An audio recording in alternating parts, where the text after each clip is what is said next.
Hello and welcome to the session on transfer of learning.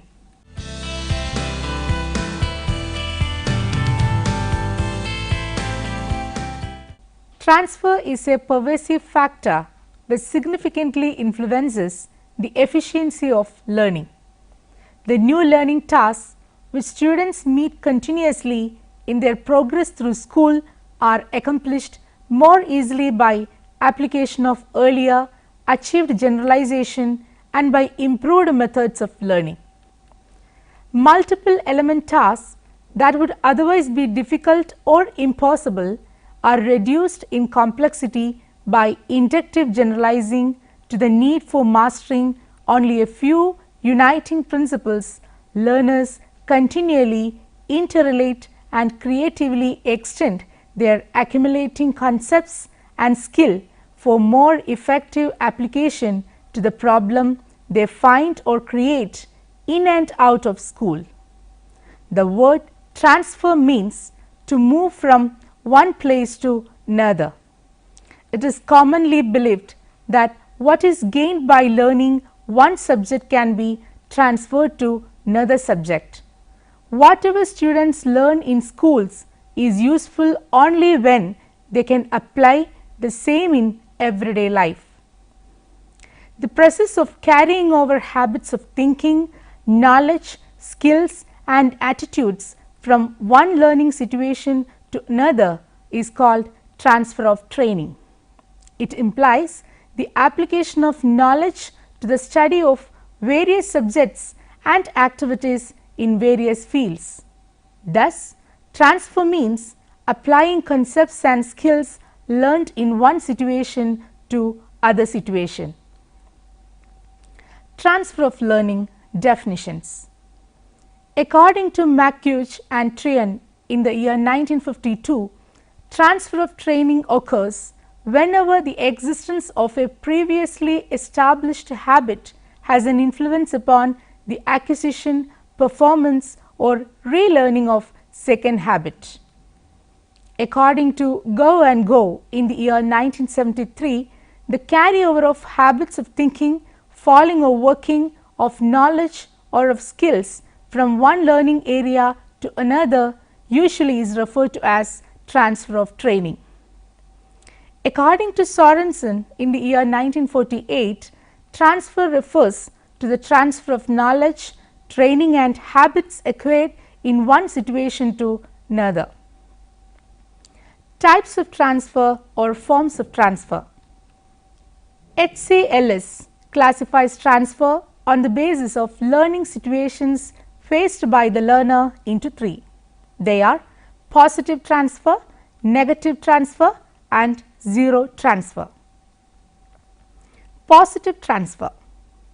Transfer of learning or training is said to be positive when the learning or training carried out in one situation proves helpful to the learner. Examples are: the knowledge and skills related to school mathematics help in the learning of statistical computations, and the knowledge and skills acquired in terms of addition and subtraction in mathematics in school may help a child in the acquisition and division. Negative transfer. Transfer of learning or training is said to be negative when learning or training in one situation hinders, interferes or weakens the learning in another situation. Examples are: having learned to pronounce but correctly, the child may find it difficult to pronounce put correctly, and one's regional language or mother tongue may create problems in learning the correct pronunciation and intonation related to one's national and foreign languages. Zero transfer. Transfer is said to be zero when learning or training in one situation does not have any significant influence over the learning or training in another situation. Such a situation may arise when the learning activities and subject areas have nothing in common between them. Examples are: learning history may neither help nor hinder the learning of English, and learning to play football may not help nor hinder learning to play volleyball. Gagne in the year 1965 distinguishes transfer into two types. They are lateral and vertical transfer. Lateral transfer. Lateral transfer occurs when past learning is generalizable to present learning. For example, the physics teacher hopes that certain elements of the scientific method learned in physics can be transferred to the solution of problems in biology. Vertical transfer. Vertical transfer occurs when subordinate capabilities make higher order learning possible. For example, learning to compute the length of hypothesis of a right angle triangle becomes a subskill in learning to find vectors of forces. Theories of transfer of learning. Important theories of transfer of learning are the following. Faculty theory. This is the oldest of all the transfer theories. This theory assumes that mind is composed of so many independent faculties, that is, memory, attention, imagination, reasoning and judgment. These faculties, according to this theory, are nothing but the muscles of the mind, and like muscles of the body can be strengthened or improved through exercise. In this way, such properly strengthened or improved faculties later on function automatically in all the situations and areas in which they are involved. For example, if the memory of a person is strengthened or improved to a great extent through memorization of long and difficult passages, then it can prove useful in memorizing dates, names, formulae and figures. In the same way, propagators of the theory claim that reasoning and imaginative powers developed through the study of geometrical proposition can be used in solving various problems in life which demand a good deal of reasoning and imagination. Mental discipline as an educational doctrine and as a basis for transfer of training was first seriously challenged by William James. Apperception theory of transfer. This theory is based on the concept of apperception. Apperception may be defined as process of relating new ideas or mental states to a store of old ones. The storage of old ideas and experiences is called apperception mass.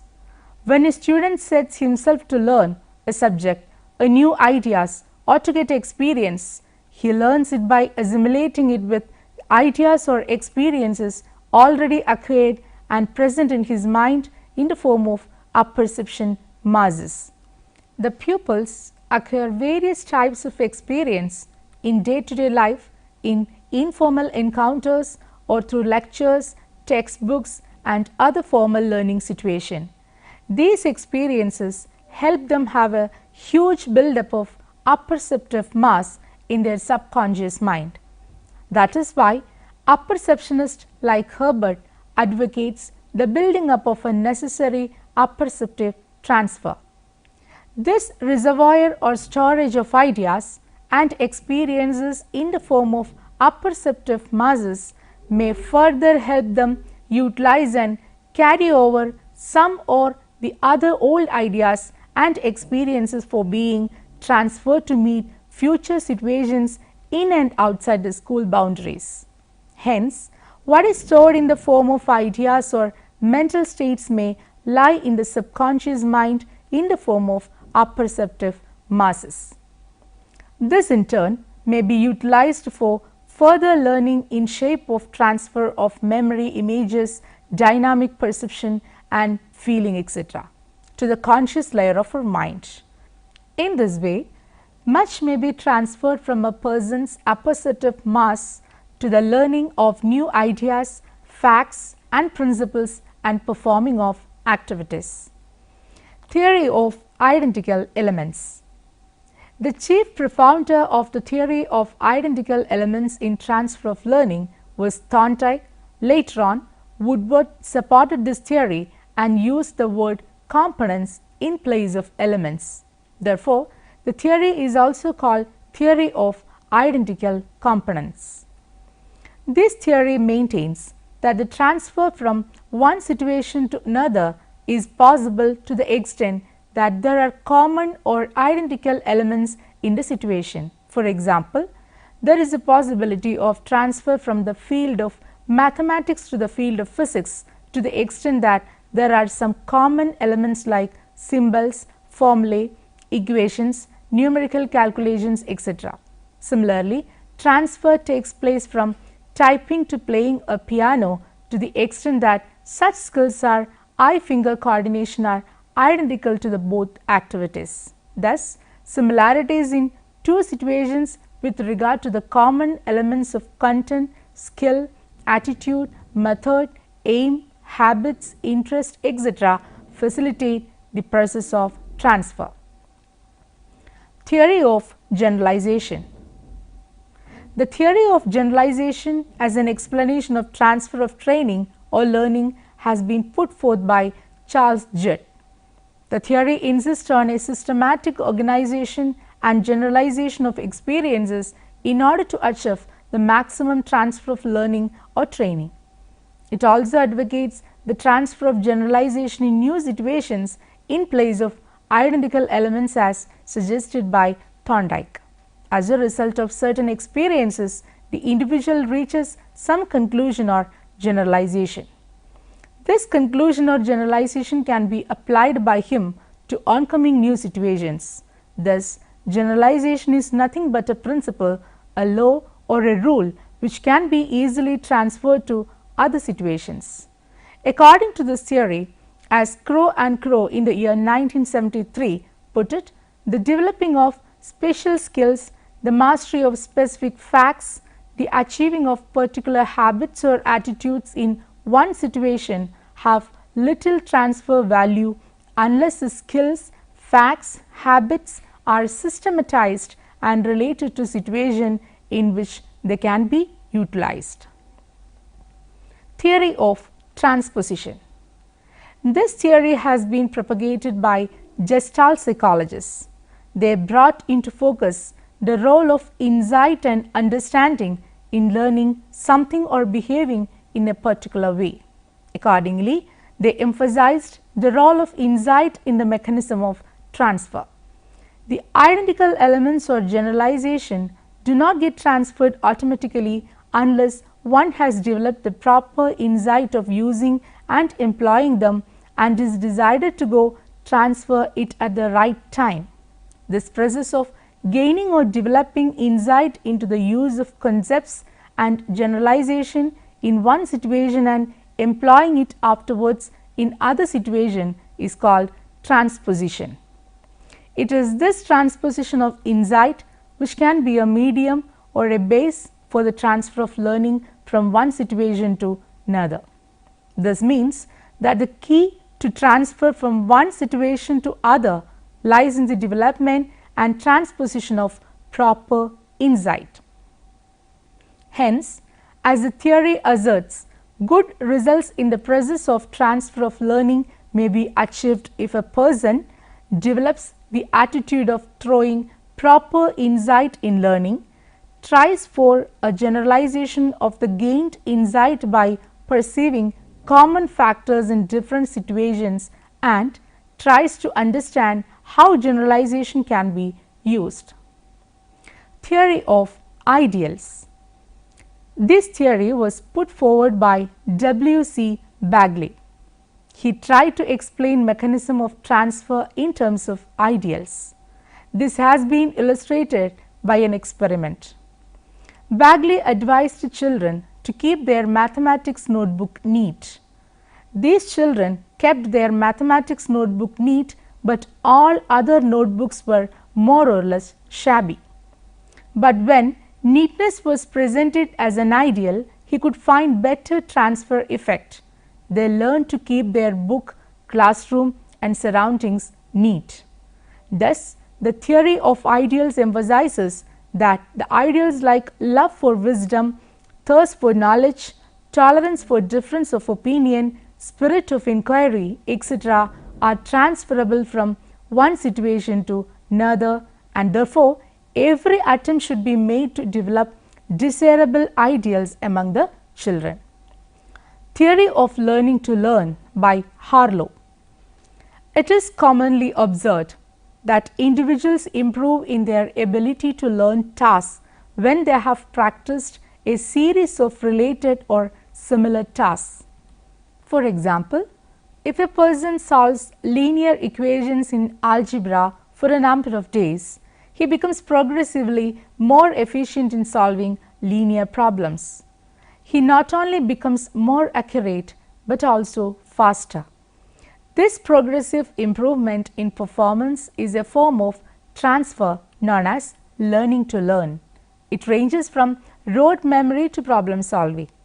The similarity relationship involved appears to be learning general approaches or modes of attack, becoming familiar with the situation and learning related classes of material.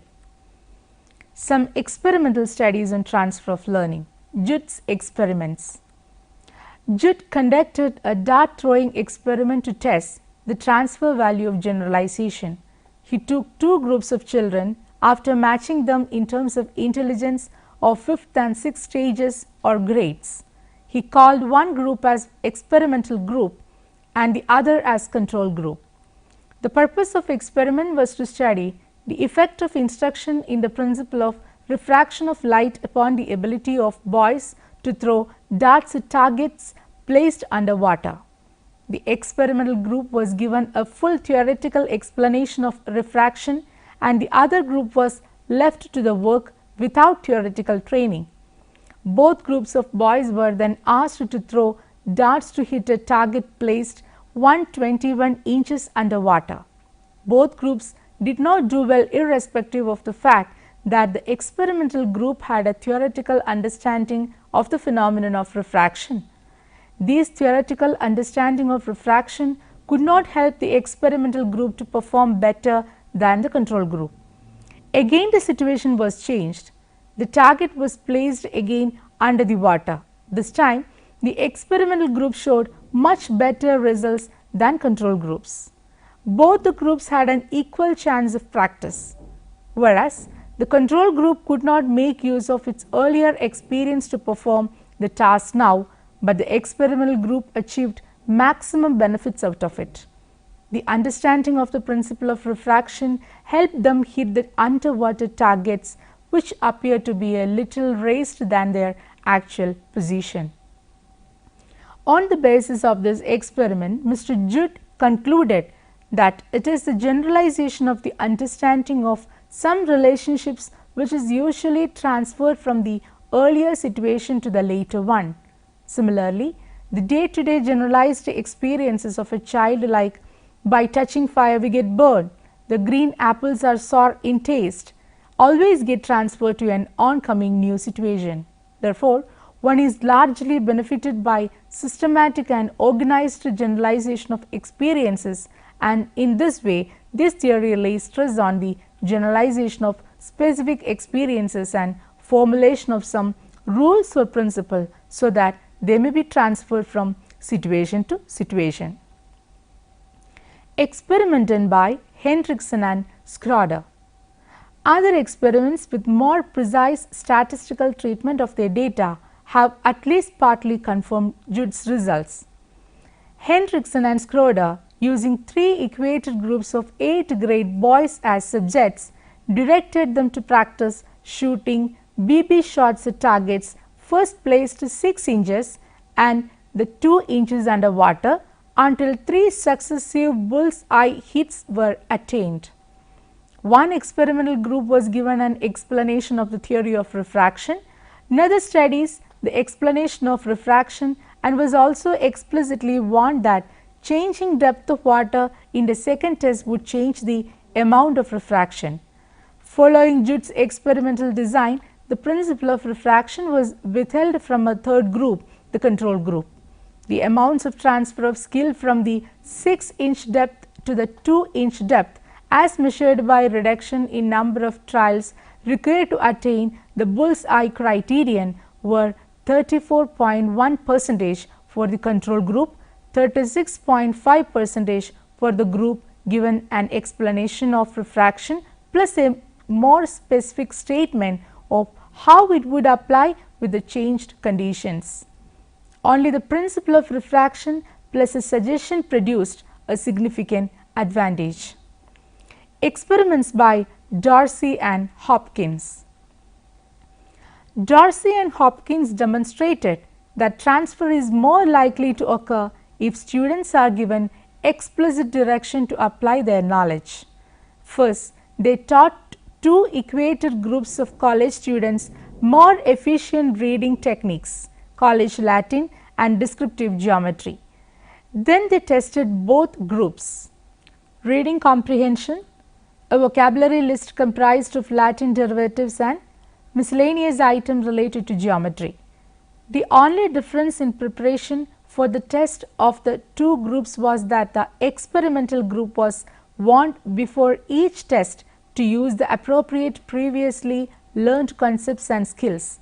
The control group, although they have acquired the same knowledge, did not receive explicit direction to apply it in the test and failed to do so as effective as the warned group.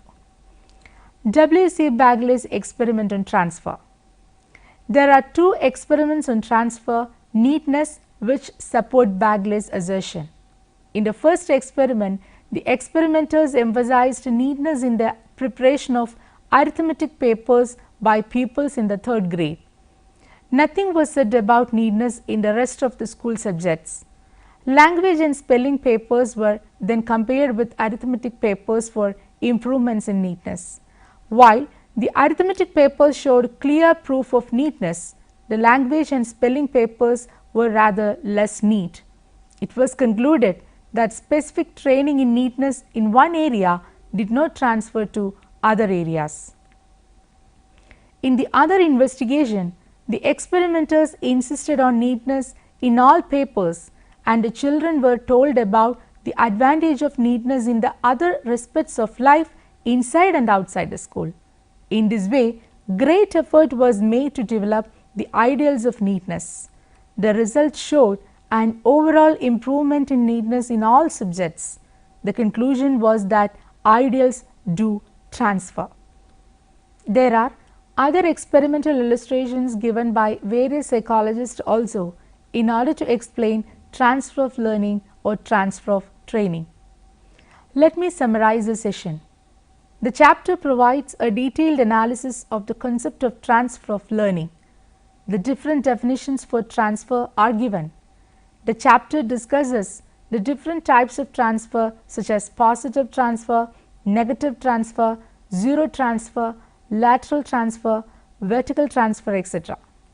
The important theories of transfer: faculty theory, apperception theory, theory of identical elements, theory of generalization, theory of transposition, theory of learning to learn, and theory of ideals are well discussed.